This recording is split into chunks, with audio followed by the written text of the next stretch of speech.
గిందకై గారు తెలియచేసినట్లుగా ఈ నెల 13వ తేదీ వచ్చే శుక్రవారము ఇక్కడ ఈ మందిరములో విద్యార్థుల నిమిత్తమై వారి పరీక్షల కొరకు, వారి భవిష్యత్తు కొరకు, వారి ఆరోగ్యముల కొరకు, వారి భవిష్యత్తు కొరకు ఈ ప్రత్యేకంగా కార్యక్రమం జరిగించబడుతుంది.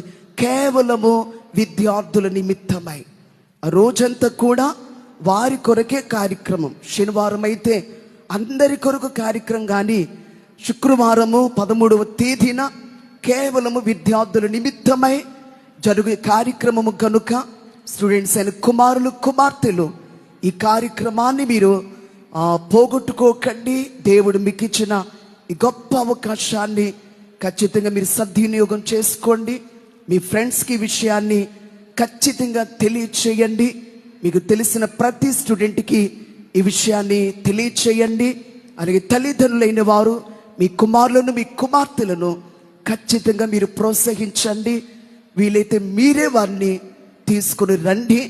దేవుడు వారి కొరకై, విద్యార్థుల కొరకై ప్రత్యేకంగా ఏర్పాటు చేయబడిన కార్యక్రమంలో అద్భుతమైన, బలమైన దేవుని కార్యాలు విద్యార్థుల పట్ల, వారి భవిష్యత్తు పట్ల, వారి ఆరోగ్యం పట్ల ప్రార్థనలు, బలమైన వాక్య సందేశములు, ఒక్కొక్కరికొరికి ప్రార్థనలు ఉంటాయి కనుక విషయాన్ని గమనించాలి, పోగొట్టుకోకండి. అందరూ సిద్ధపడండి. స్టూడెంట్స్ అయిన వారు గమనించాలి. దేవునికి మహిమ కలుగును గాక. ఆమేన్.